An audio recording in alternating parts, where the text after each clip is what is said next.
les raqueux. Aujourd'hui, je vais vous parler de quelque chose de vraiment très très sympa. Ça s'appelle Dexter et ça nous vient de Valet, qui a produit d'autres modules tout à fait intéressants. Mais Dexter, c'est super bien. Qu'est-ce que Dexter? Dexter, c'est un synthé FM à 4 opérateurs, donc quelque chose de vraiment bien, hein, parce qu'il y a beaucoup de synthés dans la série des vrais synthés FM, ou dits FM, puisque c'est de la distorsion de phase, en réalité, que sont les DX7, ou le DX100 et tout ce qui a été dans cette veine-là.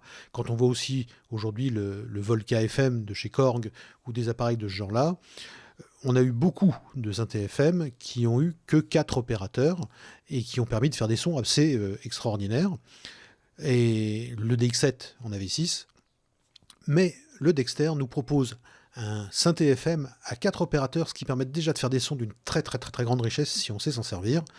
Vous allez me dire, c'est tout le problème de la FM, c'est comment on s'en sert. Ça, c'est une autre question et un autre débat. Mais avant de discuter de comment fonctionne Dexter, parce qu'il peut être impressionnant au premier abord, comme vous pouvez le constater dans la capture écran, c'est celui qui se trouve donc en haut à gauche de l'écran. Il y a plein de boutons dans tous les sens, c'est un peu impressionnant. Alors je vais vous présenter ce que ça fait et comment s'en servir, mais dans un premier temps, comment ça sonne? C'est intéressant de se motiver un petit peu par du son avant de passer à des choses un peu plus rébarbatives. Donc on va écouter une petite séquence qui est faite grâce au Dexter. Il n'y a que le Dexter qui va produire du son dans cette séquence, en dehors bien évidemment de la batterie qui est rajoutée avec des modules distincts, dont notamment vous pourrez retrouver ici le Trumor 2 et puis le module hi-hat de chez Aura. Le Trumordo, bien sûr, qui, comme la plupart des autres modules que j'utilise ici, sont des modules de Vult Modules, donc de notre ami Leonardo, qui produit des choses vraiment très bien. Et ici, c'est la série payante. Alors, je ne sais pas s'il en manque par rapport à la série gratuite, ou c'est peut-être des réglages supplémentaires qui se trouvent dedans. En tout cas, vous devez à peu près retrouver les mêmes dans la version gratuite des Vult Modules, avec des choses très pratiques ici, notamment les filtres et notamment les enveloppes. Et puis un séquenceur qui est le Wright Sequencer 32, qui est vraiment un des mieux qui existent dans ceux qu'on peut avoir dans VCV-Rack, parce que ce séquenceur de chez Impromptu est un séquenceur qui est capable d'enregistrer en fait les notes qu'on tape au clavier, en tout cas qu'on lui soumet via un CV et un gate. Et ça, c'est vraiment ultra pratique. Au lieu de passer 3 heures à tripoter les boutons pour être savoir si on est sur un La ou sur un Mi, je veux dire, c'est vraiment bien. On tape au clavier et on enregistre sa séquence pas à pas, comme ça, c'est hyper pratique. En plus, on a le nom des notes qui s'affichent, au lieu de valeurs bizarres ou de potentiomètre pas de précis. Ça permet vraiment de profiter du potentiel de ce qu'est le numérique, parce que le numérique, pour moi, c'est pas seulement imiter de l'analogique avec ses défauts, et c'est le cas de la plupart des modules qu'on a. Ils ont tous des boutons, alors sans graduation, on ne connaît pas les valeurs exactes, et on m'a dit « ouais, mais dans la réalité, c'est comme ça que ça marche ». Ouais, mais d'accord, mais c'est pas la réalité. On est dans de la virtualisation, donc autant faire et apporter quelque chose de mieux. Et moi, j'aurais aimé que, par exemple, dans VCV-Rack, c'était une demande que j'ai faite il y a longtemps, mais qui a été oubliée, passée aux oubliettes, oui, qui était de pouvoir avoir un mode où on double-clique sur un réglage et on a directement la valeur qui s'affiche et on peut la saisir aussi, par exemple, si on veut vraiment se rappeler d'une valeur très précise ou connaître la valeur précise d'un paramètre. C'est vrai que sur un Eurorack, on le fait pas, on a des boutons plus ou moins bien gradués et on fait ça à l'oreille. Mais dans une simulation, si c'est pas pour apporter un petit quelque chose de plus, vu qu'on y perd quand même un petit peu au niveau du son, ça serait bien de pouvoir faire ce genre de choses. Donc en fait, ça n'existe pas, et les séquenceurs ne dérogent pas à cette règle. On tourne des potards, on ne sait pas où on se trouve, on ne sait pas, etc. Le Wright Sec 32 d'Impromptu est une machine claire, nette, précise, et ça, c'est quand même vachement pratique. Donc c'est pas le sujet du jour. Le sujet du jour, c'est le Dexter, et Dexter, donc, qui est un synthé FM, on ne peut pas dire même que c'est un module, c'est un synthé à lui tout seul. Il lui manque éventuellement les filtres et les enveloppes pour dire que c'est une voix, comme on en trouve d'ailleurs même sous VCV-Rack, des voix toutes faites qui contiennent le VCO, le VCF, des ADSR, etc. Mais Dexter ne propose que la partie qui génère le son. Donc c'est pas vraiment une voix de synthé, mais enfin, c'est un VCO, mais un super et ultra VCO. Alors pour savoir de quoi il s'agit, le mieux c'est de commencer par écouter justement une petite séquence et puis de voir les variations qu'on peut avoir. Si vous ne comprenez pas ce que je fais et ce que je touche, c'est pas très grave, on va y revenir juste dans la séquence suivante. On commence.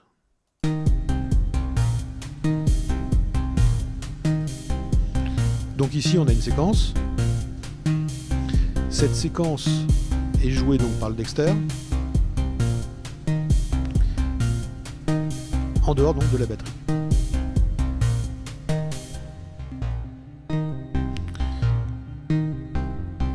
Ici on n'entend plus que le Dexter sans la batterie pour vous vous rendiez compte. Et là on est sur un algorithme bien particulier. Je vais changer l'algorithme pour que vous voyez l'influence que ça a sur le son. Je vais pas changer les autres réglages, mais juste l'algorithme. Alors le son est traité bien sûr par des enveloppes et par des filtres tangents.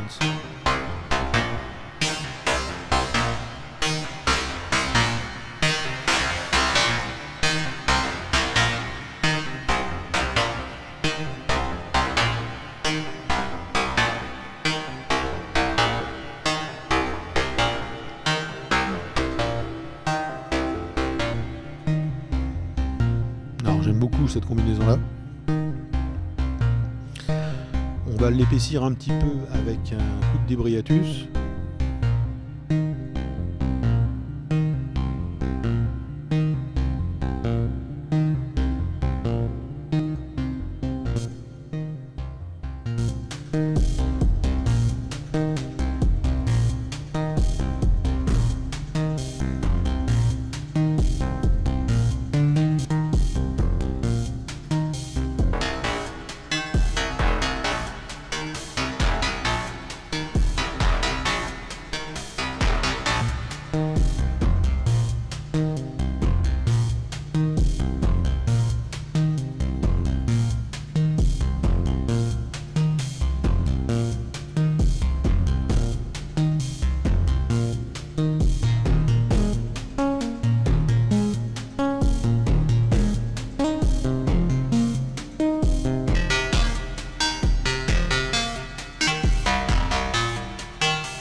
Vous avez compris, vous avez surtout écouté et entendu, je dirais.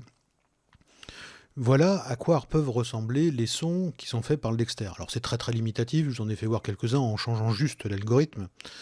Alors pour ceux qui ne savent pas ce que c'est qu'un algorithme en FM, je vous demande d'aller sur Google, qui est votre meilleur ami pour ce genre de choses, enfin en l'occurrence plutôt sur YouTube, où vous trouverez beaucoup de vidéos qui expliquent ce que c'est la FM et comment ça fonctionne. En gros, c'est l'ordre dans lequel les 4 oscillateurs se modulent les uns les autres. Donc c'est pas bien compliqué à comprendre.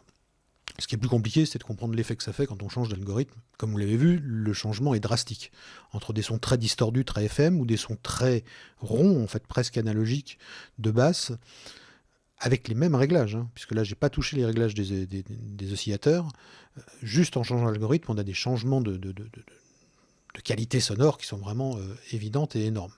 Alors bien sûr, le son du Dexter n'a été pas complètement pur, il est traité par des VCA, il est traité par des filtres, notamment donc les tangents, des Vultmodules.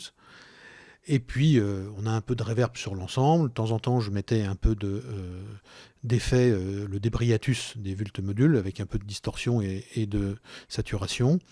Et puis on a une légère reverb d'ensemble, on a aussi un limiteur sur la sortie audio. Bon, voilà, on a un certain nombre de choses, on a un tri-LFO qui module un certain nombre de paramètres du Dexter pour donner un son un peu plus organique, qui bouge un petit peu avec des petites variations. Mais ce qui compte, c'est que vous ayez compris le son que ça fait. Donc maintenant, on va pouvoir passer à la deuxième partie, qui est qu'est-ce que Dexter et comment on s'en sert. Parce que c'est vrai que c'est pas très simple de prime abord. On y vient dans 2 secondes. Dans cette seconde partie, on va voir qu'est-ce que Dexter pour de vrai. Alors vous l'avez en plus gros à l'écran, hein, bien sûr, parce qu'on se moque un petit peu du décorum qui était la batterie et tout ça, qui était très sympa pour la séquence, pour lui donner un peu de vie, et puis du traitement par les VCA, par les tangentes qui sont des filtres, pour donner, effectivement, mettre en forme le son, parce qu'un son brut, c'est jamais très agréable. Dexter est fait de plusieurs parties, c'est donc un synthé FM, du même type qu'un DX7 ou un DX100 ou autre chose qu'on retrouve sur le marché même aujourd'hui dans le Volca FM ou des choses comme ça, à base de 4 opérateurs. Les plusieurs parties de ce synthétiseur, de ce VCO, parce qu'en fait il lui manque, comme je le disais tout à l'heure, le traitement des VCA ou des filtres pour en faire une vraie voie de synthé modulaire. C'est juste un VCO, en fait un VCO très complexe. Et ce VCO très complexe, il est segmenté en plusieurs parties. On trouve d'abord les master controls. Les master controls, il y a une partie A, une partie B. On retrouve la partie la plus en haut à gauche avec l'octave, le coarse, le fine, qui sont, comme dans tous les VCO, une façon de régler la justesse, la fréquence et son décalage. On trouve sur la deuxième ligne des boutons un bleu un tout petit peu plus petit avec chord, sub-octave et invert et detune. Ça veut dire quoi? Ça veut dire qu'on dispose d'un mode assez intéressant qui permet de faire jouer des accords, donc de multiplier le nombre de voix en fait du synthétiseur, du VCO.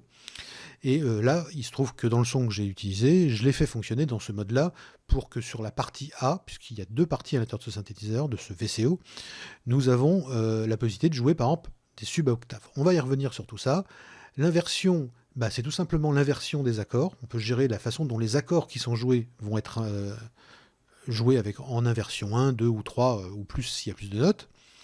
Et puis le detune, ça permet, dans un accord qui est joué, de détuner les notes les unes par rapport aux autres, et donc de créer cet effet de décalé au niveau fréquence, qui permet de grossir le son, qui permet de le rendre aussi des fois plus moderne pour des sons un peu rêves ou des choses comme ça.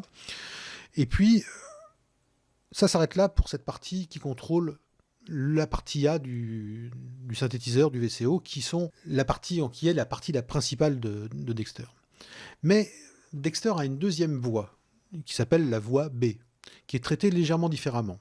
C'est la troisième ligne de bouton bleu à gauche, où on retrouve octave, coarse et fine. En fait, c'est le même réglage, et donc ça permet de détuner cette voie B, et donc de pouvoir aussi la détuner par rapport à la voie A cette fois-ci, et donc de créer des choses encore plus complexes. Donc on voit que déjà là, ça se complique parce qu'on a une voie très complexe qui est capable de gérer des accords, des inversions dans les accords, du détune, et puis on a aussi une voie B qui peut aussi, elle, être détunée par rapport à la voie A. Donc ça, c'est vraiment très très intéressant et très important.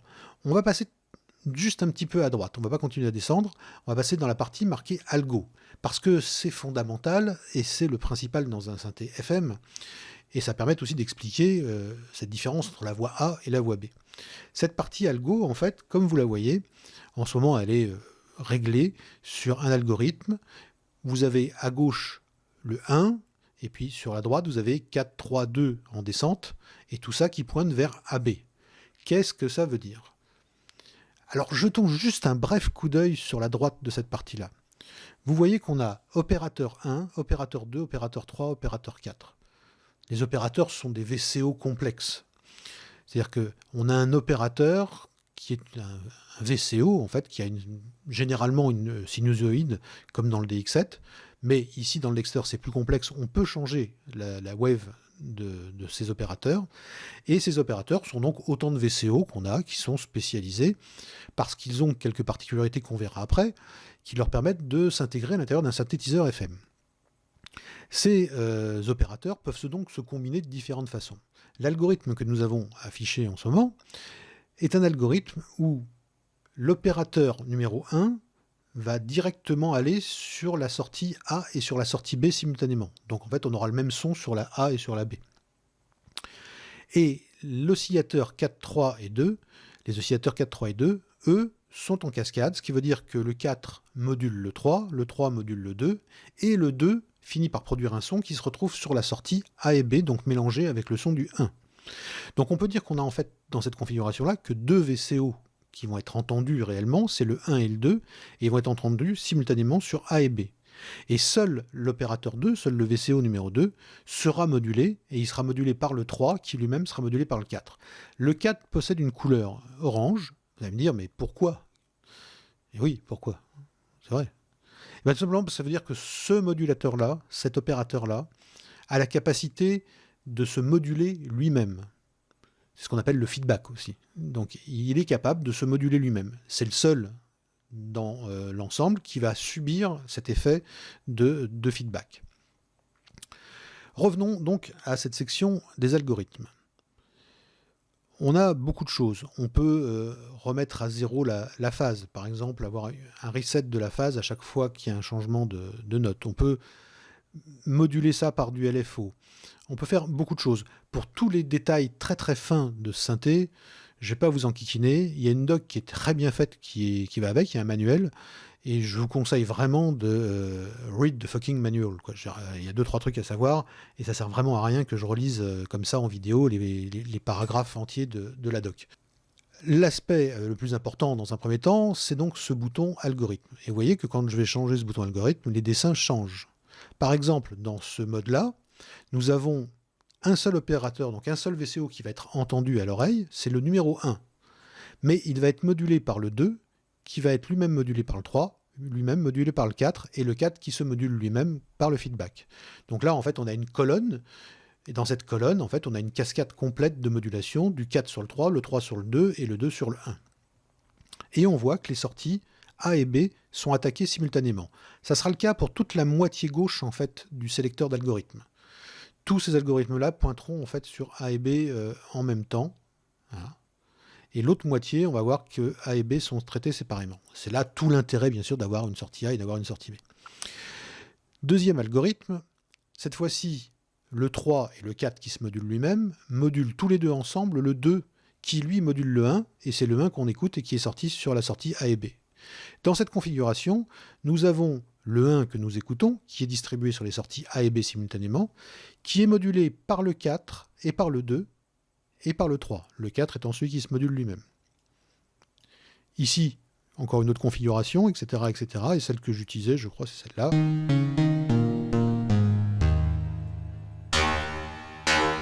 En voici une autre. L'opérateur 1 est celui qu'on entend. Et il est modulé simultanément par le 2, le 3 et le 4 se module lui-même. Et ce qui donne un son très très différent, avec exactement les mêmes réglages. Pour l'instant, je ne touche pas aux réglages des opérateurs eux-mêmes, pour faire simple.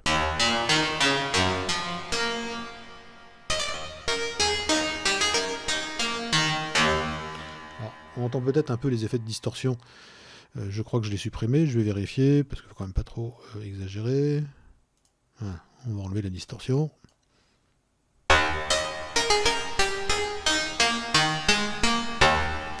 C'est traité par les filtres, bien évidemment. La A et la B donc, reçoivent le même signal. Donc, on peut ouvrir les filtres à fond.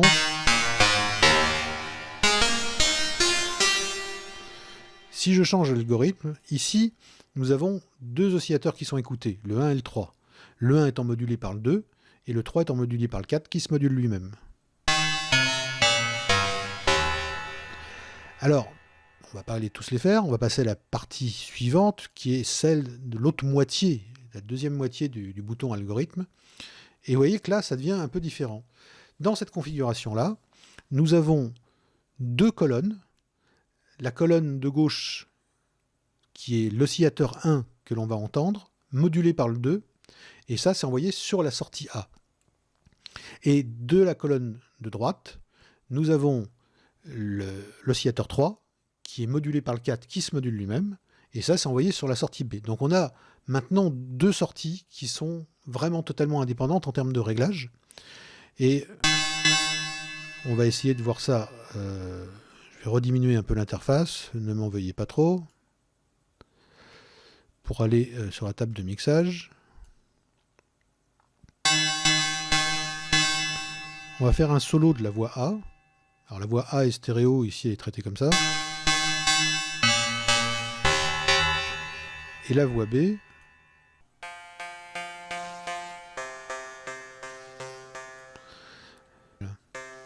Peut-être moins, mais bon aussi. La voix B, c'est donc l'oscillateur 3, celui-ci. Donc on peut monter le niveau. Et c'est l'oscillateur 4 qui le module. Là ici on a maintenant un son plus direct. Et on monte la modulation. Donc vous comprenez bien que ces autres algorithmes, ici sur la sortie A, le 1, 2, 3, avec le 4 qui est tout seul.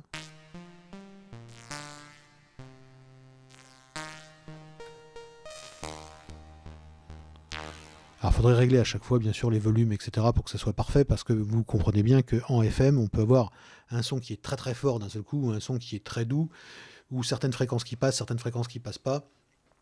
Et bien évidemment, ça demande à tripoter à chaque fois, ce qui me demanderait de dézoomer, de rezoomer, ce qui est un peu enquiquinant pour tout le monde dans cette démo. Donc je vais remettre le son de tout le monde en fonction, donc j'ai enlevé le solo. Et ici, ça va produire un son de ce genre-là. Sortie A et sortie B jouées simultanément. On va pouvoir jouer avec les filtres, bien évidemment, sur les deux sorties.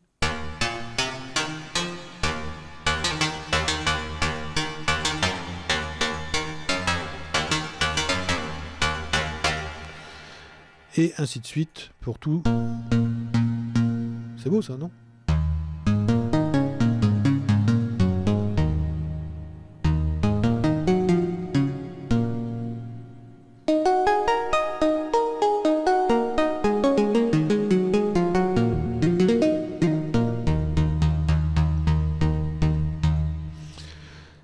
Ce sont les algorithmes qui sont vraiment à la FM quelque chose d'extrêmement essentiel et important.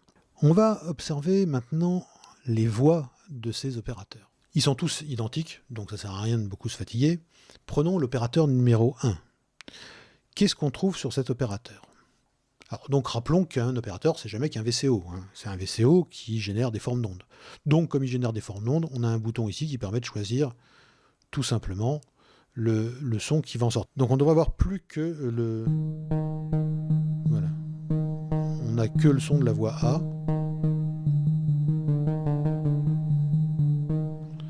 Et peut-être même les deux qui sont ici, voilà, puisque la voix A est partagée en deux.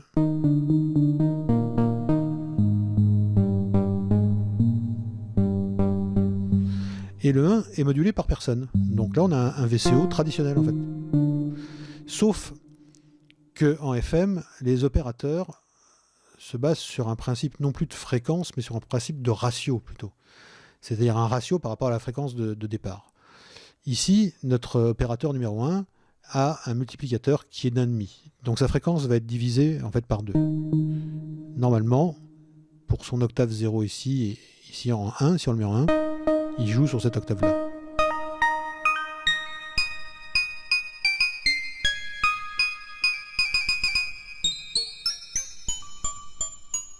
Alors, on a des octaves qui sont bien évidemment bien plus hautes que celles qu'on peut écouter à l'oreille humaine, mais dans le cadre d'un synthétiseur FM, c'est intéressant parce que de très très hautes fréquences peuvent générer des modulations qui, par effet, on va dire, d'interférence, créent des interférences qui sont audibles par contre. Donc c'est intéressant. Donc le wave, ça permet de faire ça. On sent bien la différence de qualité dans le son.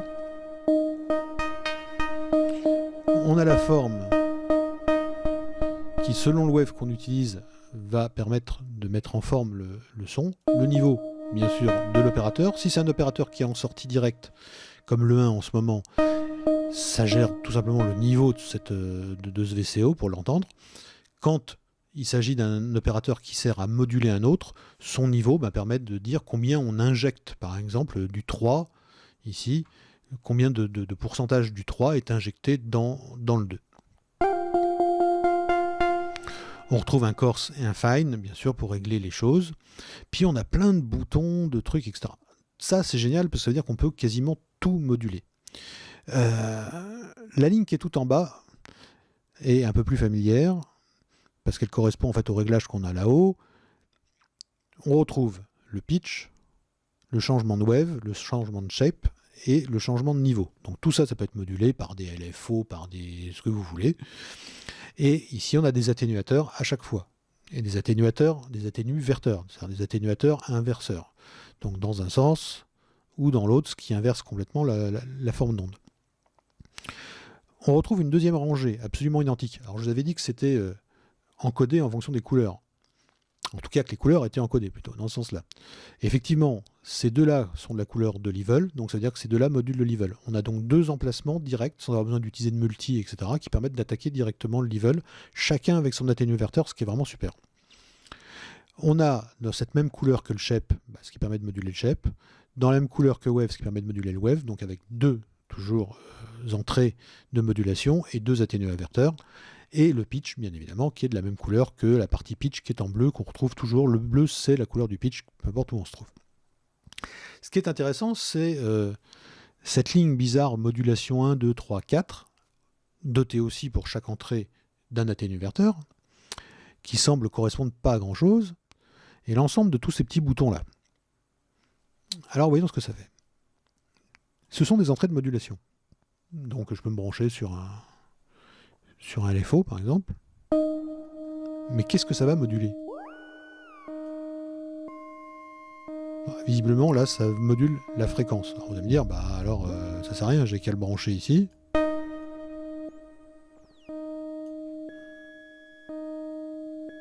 Oui, ça fait à peu près le même effet. Alors quel est l'intérêt? Vous allez me dire, si c'est pour faire ça, c'est pas très avantageux. Non, mais il y a une subtilité. C'est le bouton de réglage qui se trouve là-haut. Si je clique dessus, pour cet opérateur-là, on voit apparaître un bouton en fait qui change pas de place. Alors très peu de place, donc on a l'impression que c'est le même, mais en fait vous voyez ça change de place. Là c'est la table des opérateurs des formes d'ondes. Et ici nous avons la synchronisation, le mode de synchronisation et le mode de shaping, donc de mise en forme de cet oscillateur. Et on voit, donc ici on peut changer. Et on voit le nom de la table qui change ici. Donc le son, vous allez voir.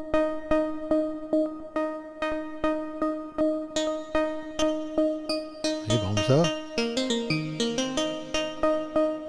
Oboé, sax, cello, violine, piano, pluck, les overtones, les chips, les voice, les modulations de largeur de carré.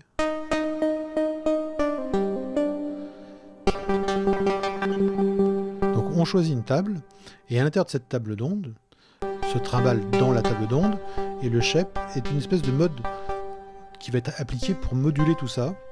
Et ici on est dans un shape mode bend. Mais on pourrait choisir un tilt par exemple. Il faut refermer. On va prendre un wrap. Vous voyez là tout de suite.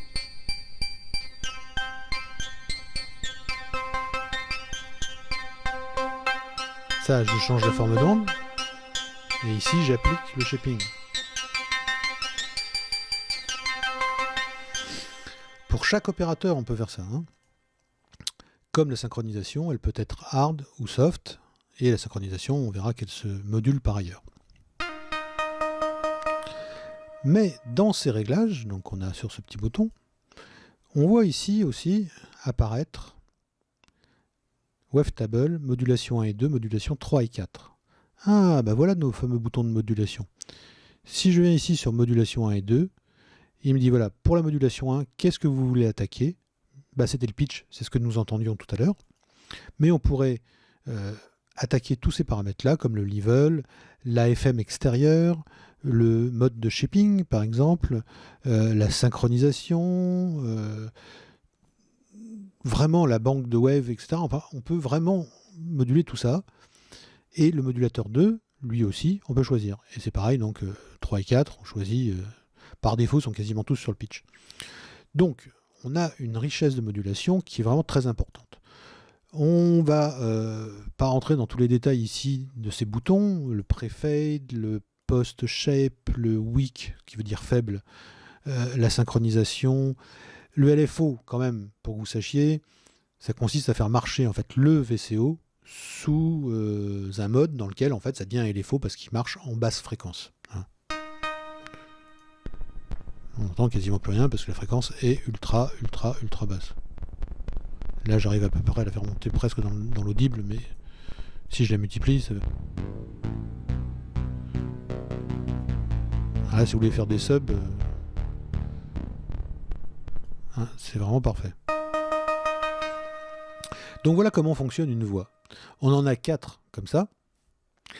Grâce à l'algorithme, on va pouvoir changer l'agencement de ces 4 opérateurs.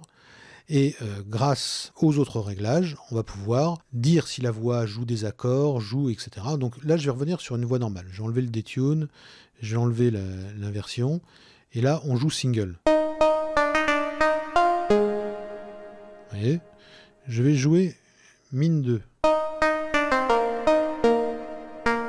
On va détuner.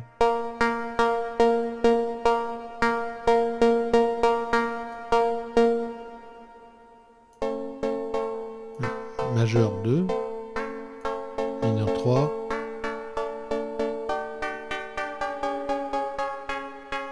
Vous voyez l'effet du détune. Alors ça ne s'applique qu'à la voix A. Hein. Donc si j'étouffe complètement la voix B, et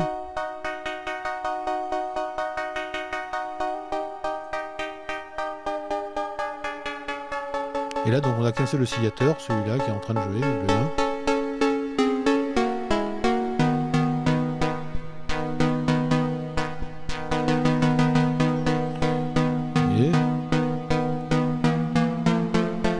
Donc sans détune.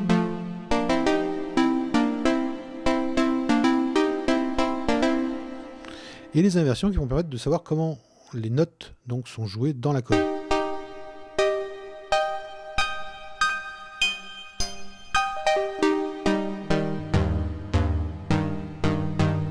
Ça change bien sûr toute la coloration du son, c'est tout le principe des inversions d'accords. Bon, on va pas rentrer dans un cours d'harmonie maintenant.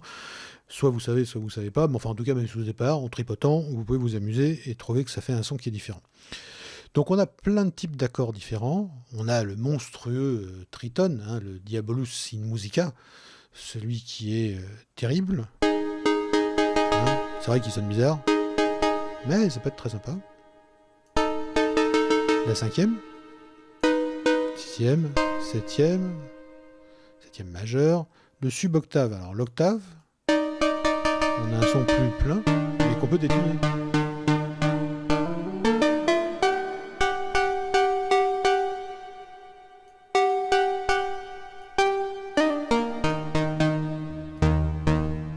Octaves. Donc on a vraiment une multiplication du nombre de voix en réalité et du nombre d'oscillateurs, puisque pour cette voix A, on a le son de base plus en fait ces sons d'accords et ces accords qui peuvent être détunés, donc ça suppose que derrière il y a plusieurs VCO qui sont simulés. Et donc vous en avez comme ça toute une tripotée.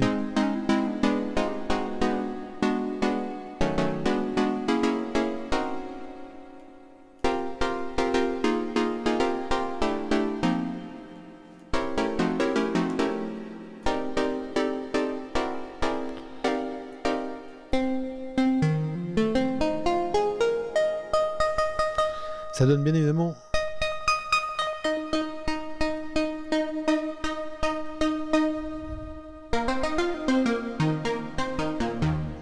rien que ces réglages-là donnent une richesse au son qui est vraiment très appréciable. Hein. C'est vraiment génial. Et là, on est sur un seul oscillateur, je vous rappelle, qui est la voix A.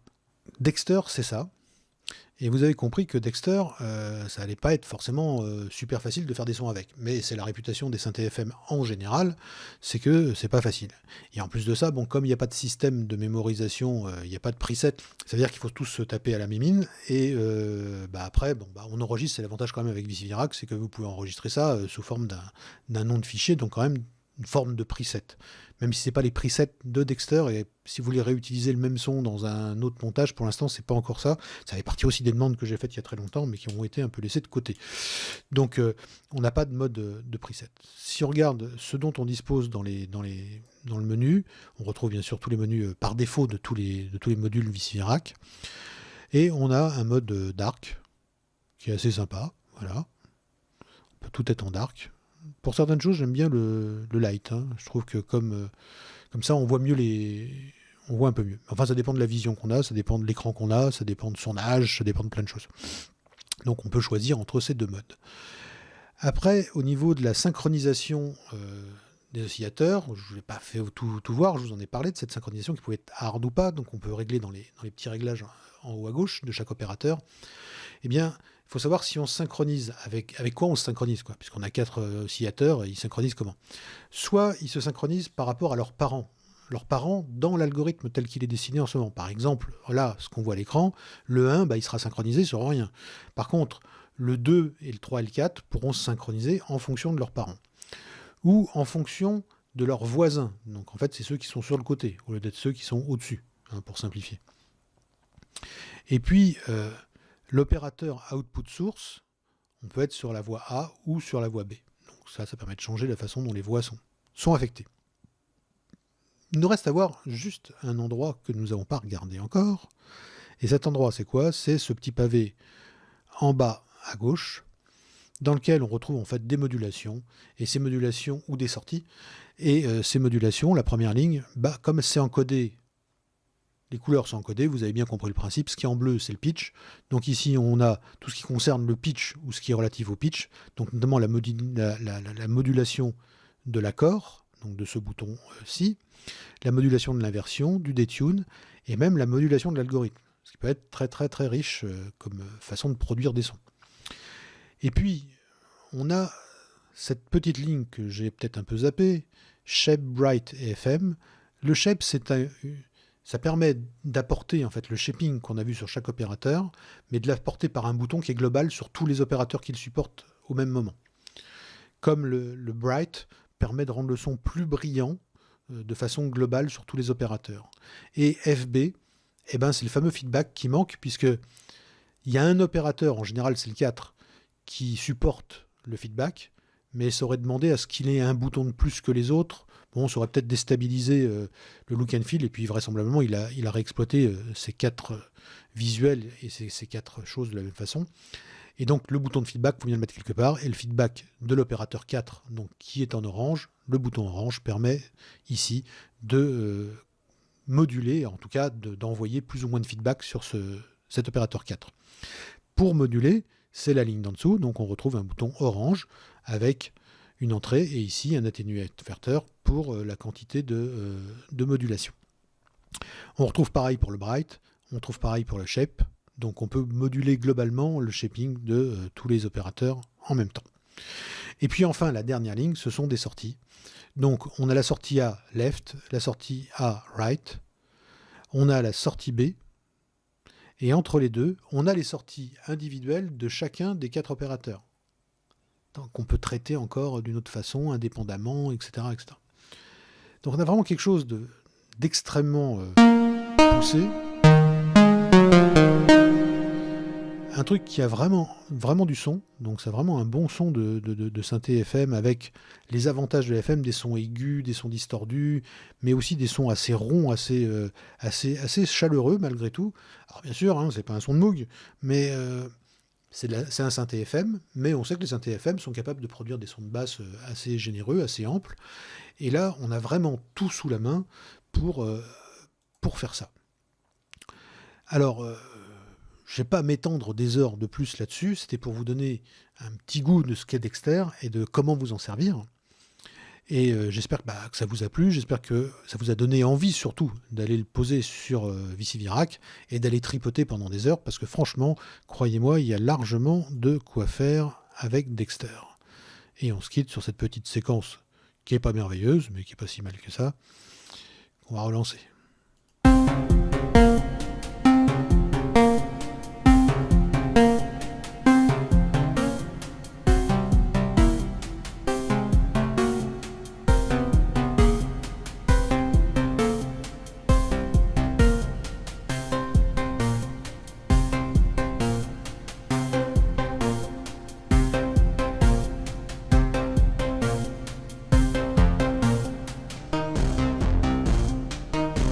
A bientôt les raqueux et au plaisir de vous revoir pour la prochaine vidéo.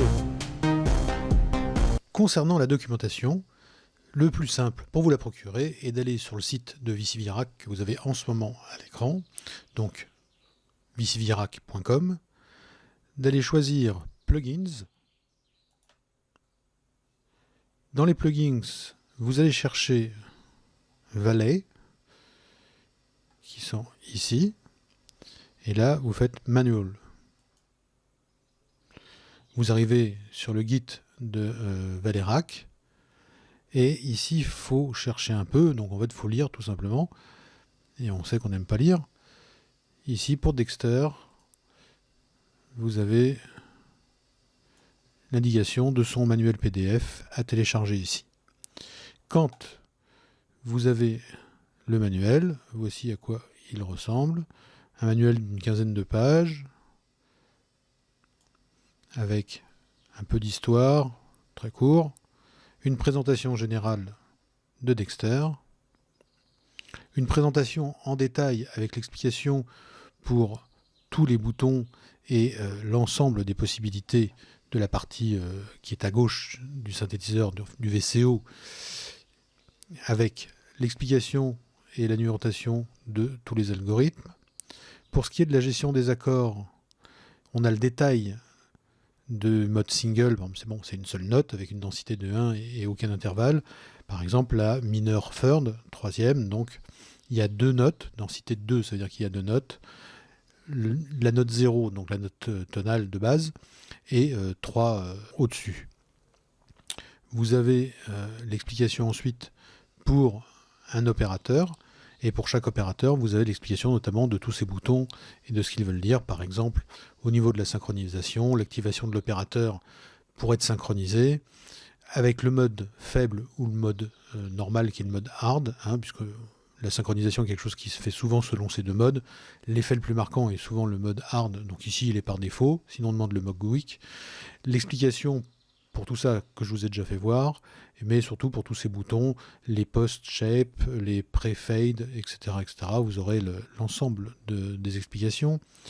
La façon de rentrer dans le menu, un petit rappel et l'ensemble des options qu'on peut obtenir, notamment avec le Wave, le mode 1, le mode 2, 3, 4.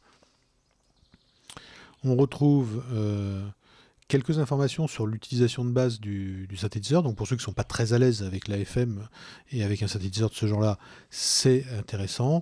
On retrouve des schémas qui permettent quand même de comprendre un peu le routing quand on n'est pas bien habitué. Quelques précisions très importantes sur les shape modes. Le Wave, donc c'est une promenade dans la table d'onde sur laquelle est connecté le VCO, et chacun des 4 opérateurs donc. Et le shape mode permet d'appliquer un effet sur l'onde qu'on a choisie.